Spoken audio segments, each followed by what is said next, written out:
Hi everyone, मैं वीरेंद्र कुमार आप सभी का अपने चैनल BKC लर्निंग पॉइंट पर स्वागत करते हैं। आज हम सभी देखेंगे कंक्रीट की विशिष्टियाँ। जो हमारा कंक्रीट होगा, यह कंक्रीट दो प्रकार का होगा। पहला हमारा होगा सादा सीमेंट कंक्रीट। दूसरा जो हमारा होगा वह होगा प्रबलित सीमेंट कंक्रीट। सबसे पहले हम बात करेंगे कि कंक्रीट होता क्या है। कह सकते हैं कि कोई एक बंधक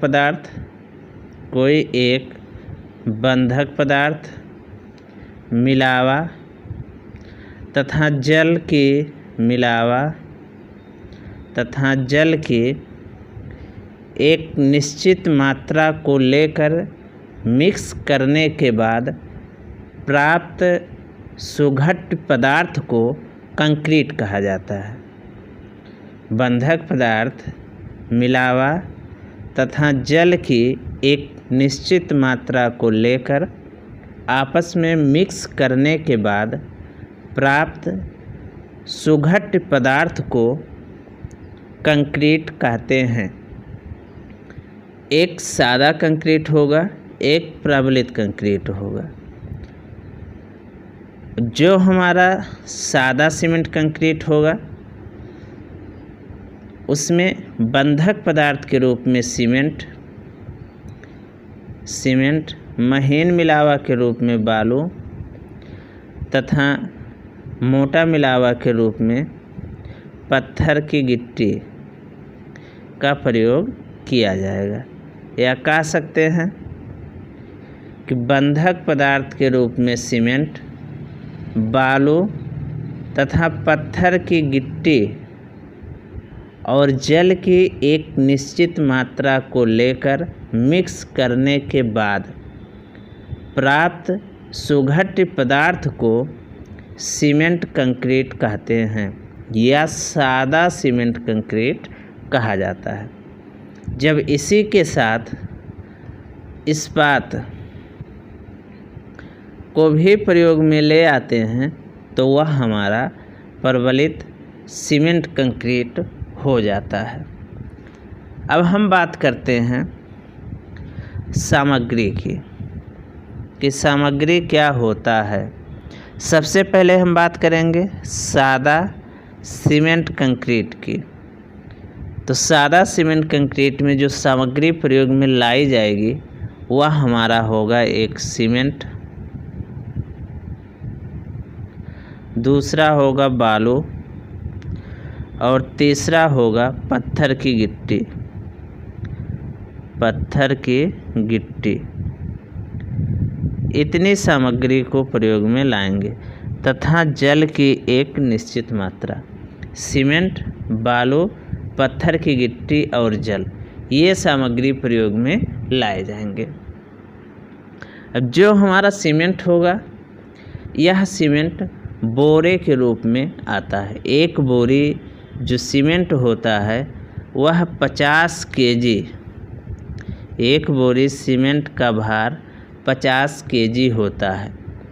या फिर इसको घन मीटर में भी लिखा जा सकता है, जिसमें कह सकते हैं 0.035 मीटर क्यूब एक बोरी सीमेंट का आयतन होता है। जबकि इसी को शुद्धतम माप में लिखा जाए तो वह हमारा 0.0347 मीटर क्यूब होगा। अब यहाँ पे अगर देखा जाए तो यह एक महत्वपूर्ण कह सकते हैं बहुविकल्पीय प्रश्न होगा। क्या होगा कि एक बोरी सीमेंट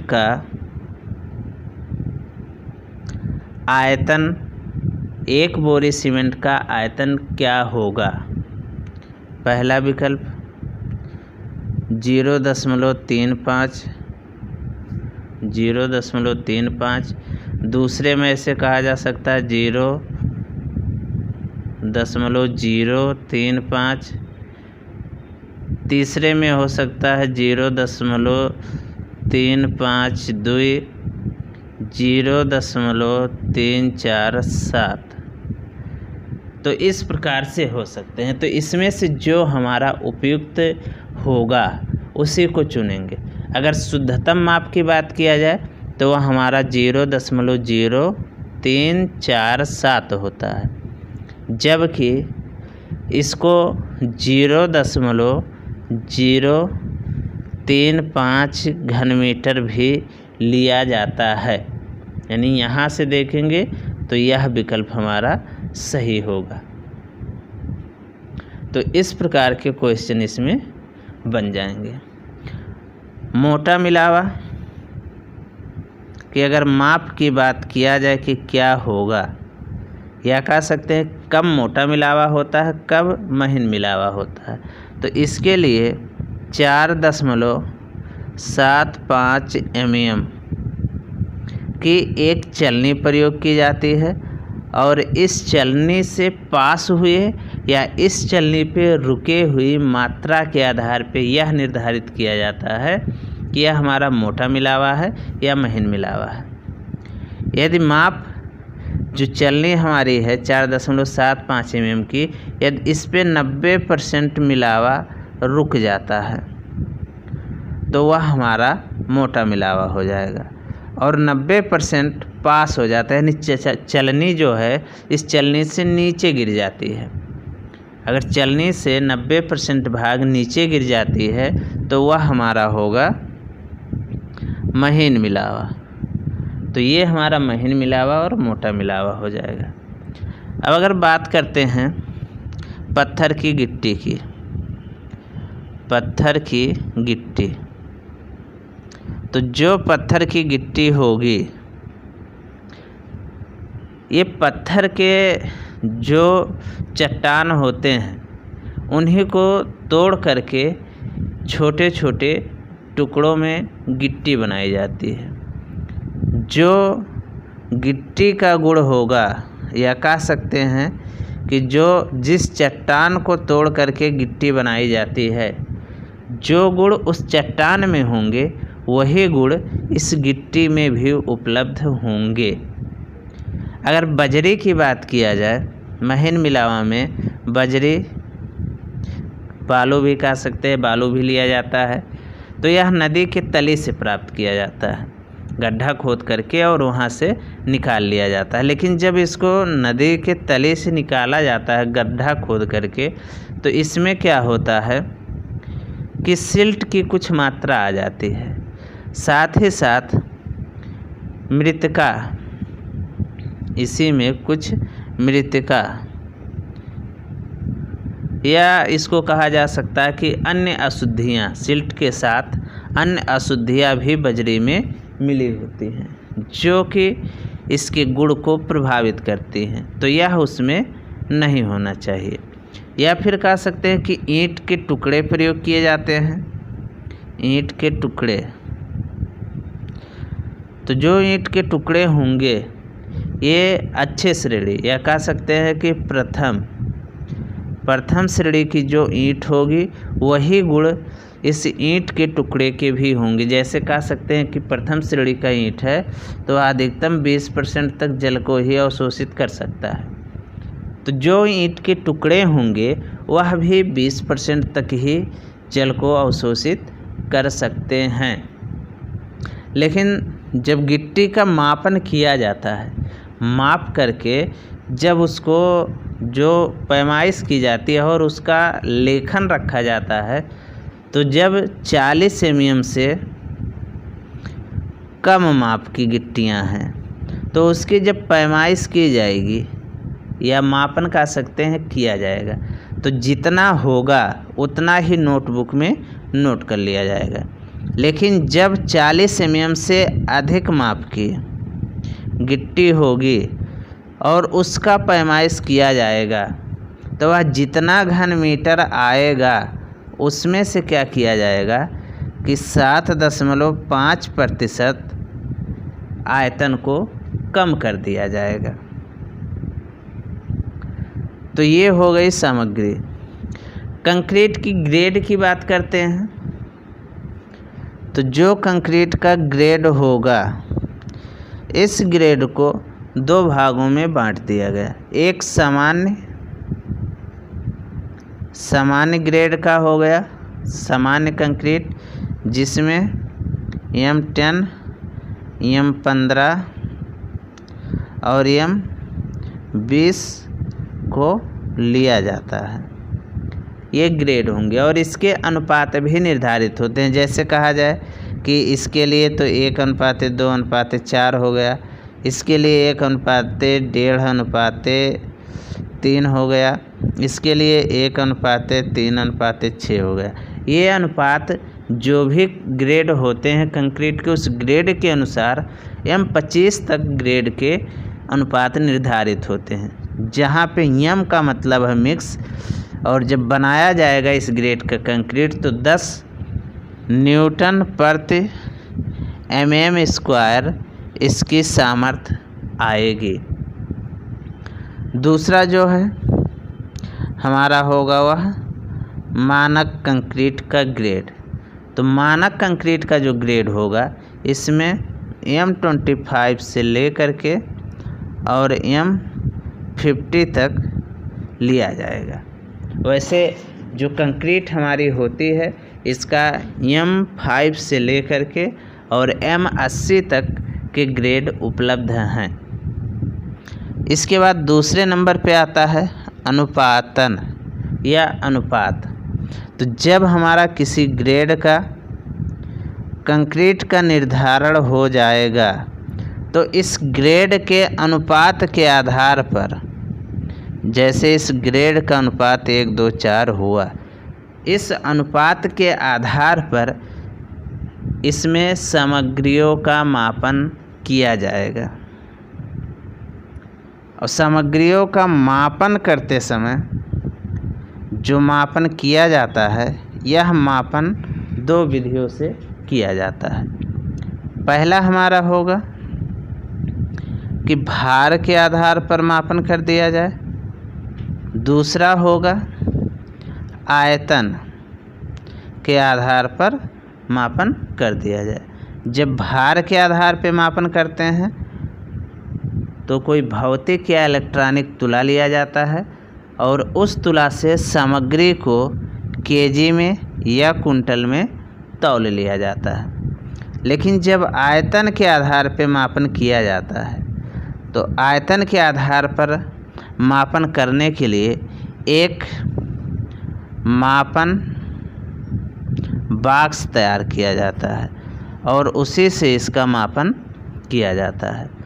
और जो हमारा मापन बॉक्स होता है वह 35x25x40 सेंटीमीटर क्यूब में होगा, या फिर 30x30x38 सेंटीमीटर क्यूब में होगा।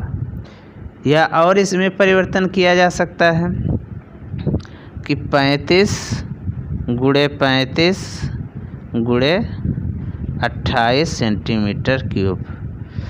इन तीनों मापों में मापन बॉक्स बनाया जाता है, जिसको मानक मापन बॉक्स कहा जाता है। और इसमें से सभी बॉक्सों का जो आयतन होता है सेम होता है, जो कि 1 बोरी सीमेंट के आयतन के बराबर होगा।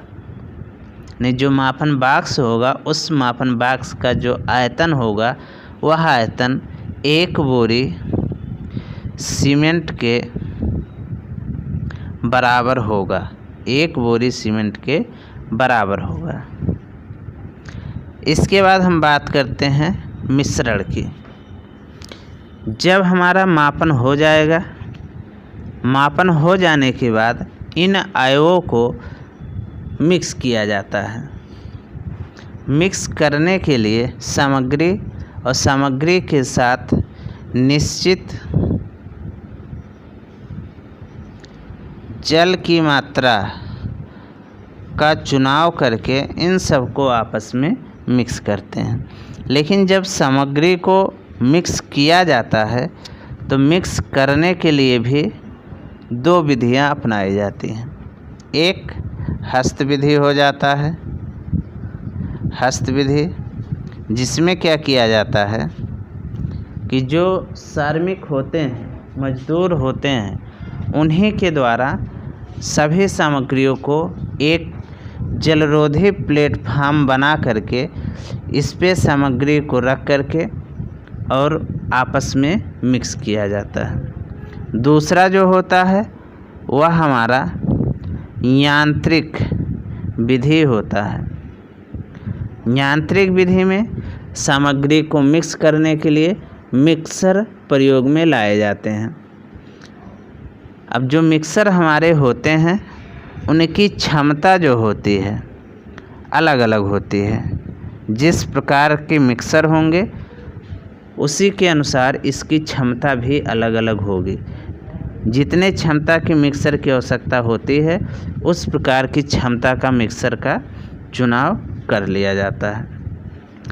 मिक्स हो जाने के बाद सुघट्य अवस्था में हमको कंक्रीट प्राप्त हो जाएगी।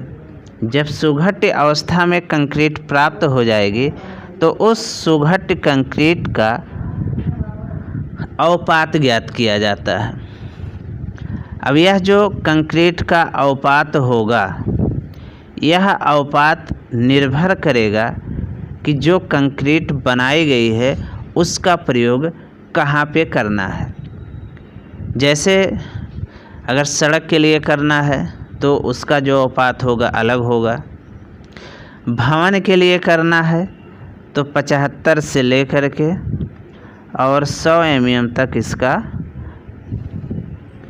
अवपात होगा।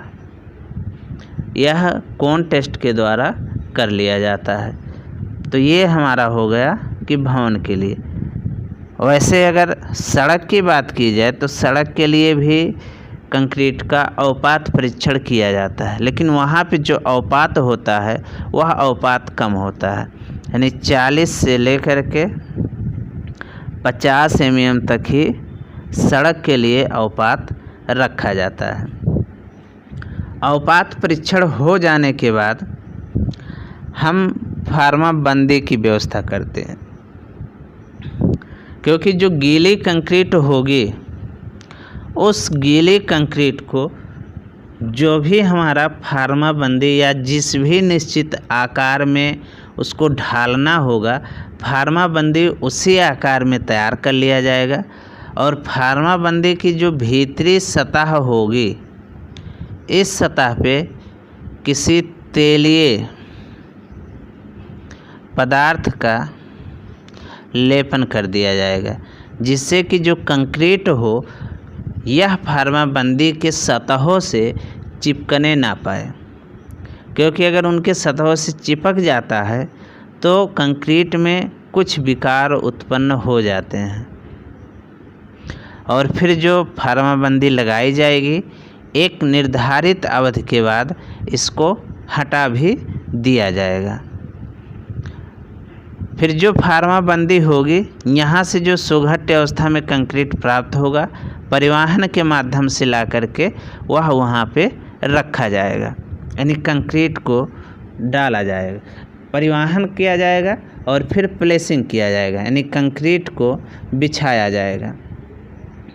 तो जो हमारी गीली कंक्रीट होती है, यानी जो हमारी गीली कंक्रीट होती है, इसका जो प्रारंभिक जमाव काल होता है 30 मिनट। तो इस 30 मिनट के अंदर ही कंक्रीट को कार्यस्थल पे ला करके बिछा करके कुटाई करके उसका समापन कर देना चाहिए। क्योंकि अगर आधे घंटे के अंदर इसकी कुटाई वगैरह नहीं संपन्न की जाती है तो इसमें क्या होता है कि जमना यह शुरू हो जाता है, सामर्थ्य आना शुरू हो जाता है, जिससे क्या होगा कि कंक्रीट की सामर्थ्य घटने लगती है।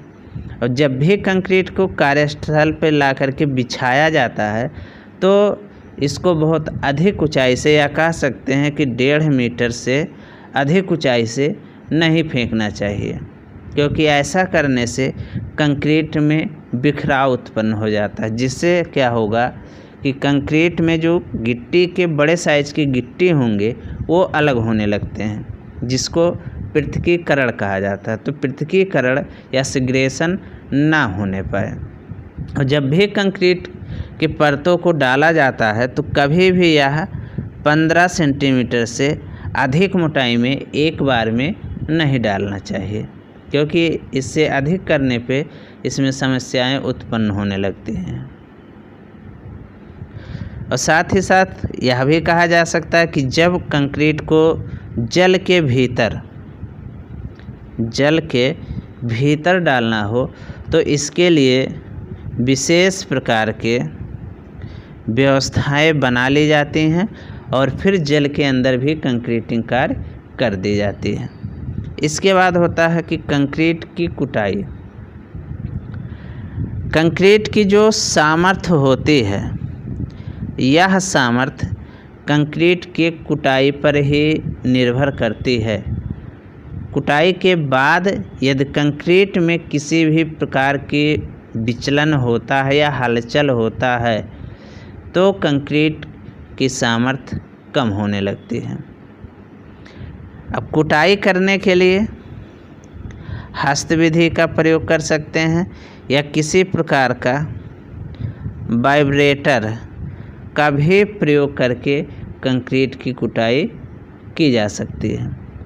जब कुटाई पूर्ण हो जाएगी, यानी जिस भी कंक्रीट की सतह की कुटाई करनी है, जब कुटाई पूर्ण हो जाती है तो कंक्रीट सतह की करने से, जिसको कन्नी भी कहा जाता है, करने से या कन्नी से फिनिशिंग कर देना चाहिए।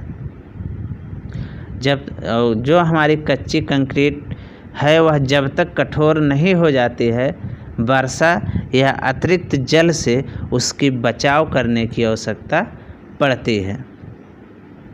और जो भी हमारी कंक्रीटिंग कार्य की जाती है वह कंक्रीटिंग कार्य 4.5 डिग्री सेल्सियस से लेकर के 38 डिग्री सेल्सियस के मध्य तापमान होने पे ही करने पर उपयुक्त होता है। अगर इससे कम होता है या 38 डिग्री सेल्सियस से अधिक तापमान होता है तो दोनों स्थितियों में कंक्रीट की जो सामर्थ्य होगी वह प्रभावित होने लगती है।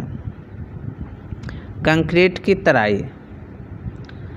तो जब कंक्रीट अंतिम रूप से सेट हो जाती है या कह सकते हैं कंक्रीट की फिनिशिंग की 24 घंटे के बाद इसकी तराई की जा सकती है। और जो भी तराई काल होगा वह 10 दिन से कम नहीं होना चाहिए, यानी कम से कम 10 दिनों तक इसकी तराई करते रहना चाहिए, जिससे कि कंक्रीट में अधिक से अधिक सामर्थ्य आ जाए। लेकिन जब कंक्रीट हमारी ताज़ी होती है तो वर्षा से या अतिरिक्त जल से इसकी बचाव भी करना आवश्यक हो जाता है। अगर यहीं पे फर्श वगैरह है तो 7 दिन तक तराई करने के बाद बंद भी किया जा सकता है। इसके बाद है जोड़। जब कोई कंक्रीट कार्य किया जाता है और वह कंक्रीट कार्य एक दिन में समाप्त नहीं हो पाता है तो जो इसकी अंतिम फलकें होंगी उनको सीधा ना छोड़ करके कुछ तिरछा रखा जाता है। जैसे इस प्रकार से, तो यहाँ पे इस प्रकार से कर दिया जाएगा और फिर आगे की कंक्रीट यहाँ से बढ़ा दी जाएगी। तो यहाँ पे क्या किया जाता है, एक जोड़ बनाया जाता है, जिससे क्या होता है कि जो हमारी पुरानी कंक्रीट है, यानी जो पहले डाला गया था और जो अब डाला जाएगा, इन दोनों में यहाँ पे जोड़ हमारा अच्छी प्रकार से बन जाए। इसके बाद अवयवों की जांच की जाती है, या कह सकते हैं कि पैमाइश। तो पैमाइश में क्या किया जाता है कि जो कंक्रीट अवयव होगी उसकी लंबाई, चौड़ाई और कह सकते हैं कि मोटाई, चौड़ाई व मोटाई दोनों एक ही साथ लिया जा सकता है। मोटाई, इनको सेंटीमीटर में मापा जाएगा। कम से कम 1 सेंटीमीटर की शुद्धता तक होगी। जबकि वहीं स्लैब की मोटाई हो, या कह सकते हैं कि छत की मोटाई हो, तो छत की जो मोटाई होगी वह हमारा 0.5 सेंटीमीटर, या कह सकते हैं कि 5 mm की शुद्धता तक मापा जाएगा। वहीं पे यदि क्षेत्रफल की बात किया जाए कि क्षेत्रफल है, तो क्षेत्रफल का मापन करते समय 0.01 मीटर स्क्वायर की शुद्धता तक मापन किया जाएगा। और जो आयतन होगा, आयतन का मापन 0.001 मीटर क्यूब की शुद्धता तक किया जाएगा। तो इस प्रकार से इसका मापन कर लिया जाता है। और मापन करने के बाद जो हमारी ड्राइंग होती है उससे मिलान कर लिया जाता है कि ये सब आंकड़े सही हैं या नहीं। अब यही कार्य जब प्रबलित सीमेंट कंक्रीट होता है तो भी किया जाता है। इसके लिए क्या करते हैं कि जो सामग्री प्रयोग में लाई जाती थी उसी सामग्री में इस्पात को और ऐड कर लिया जाता है, यानी छड़ भी प्रयोग में लाए जाते हैं। सारी संक्रियाएं ऐसी होती हैं जो हमारा फार्माबंदी होता है, उस फार्माबंदी पे जो छड़ हमारे होंगे, यह छड़ 10 mm से लेकर के और 40 mm के मध्य में होगा, जिसको ला करके इसके सतह पर बिछा लिया जाएगा और इनको एक निश्चित लंबाई में काट करके पूरे सतह पे बिछा करके और बाइंडिंग वायर से इनको बांध दिया जाएगा। इसके साथ ही साथ अगर चाहें तो जो हमारा कंक्रीट होगा उस पर कुछ परीक्षण भी किए जा सकते हैं। तो कंक्रीट पे परीक्षण कौन कौन से होंगे? क्यूब टेस्ट, घन परीक्षण, अवपात परीक्षण, इसके बाद प्रतिक्षेप हथौड़ा रिबाउंड हैमर टेस्ट या अल्ट्रासोनिक पल्स टेस्ट भी किया जा सकता है। तो ये हमारे हो जाएंगे सादा या प्रबलित कंक्रीट की जब विशिष्टियाँ लिखने के लिए कहा जाए। क्योंकि यह इस बार परीक्षा बहुविकल्पीय होगी तो इसमें जो मुख्य बिंदु बताए गए कि इतना mm है या जो भी बताया गया वही बहुविकल्पीय के क्वेश्चन का आंसर होगा। जैसे कहा जाए कि सामान्य ग्रेड का कंक्रीट है, लिख दिया गया M10, M15, M20 और चौथा लिख दिया गया उपरोक्त सभी। तो सामान्य में बताया गया कि 10, 15, 20 तक आएंगे और 25 से ऊपर होगा 50 तक तो हमारा मानक कंक्रीट होगा। तो इसमें हो जाएगा उपरोक्त सभी। तो जो ये सारे बताए गए यही बहुविकल्पीय रूप में भी पूछे जाएंगे। अगर यह वीडियो आप सबको अच्छा लगे तो इसको लाइक करें, शेयर करें तथा हमारे चैनल को सब्सक्राइब करें। यह वीडियो देखने के लिए आप सभी का धन्यवाद।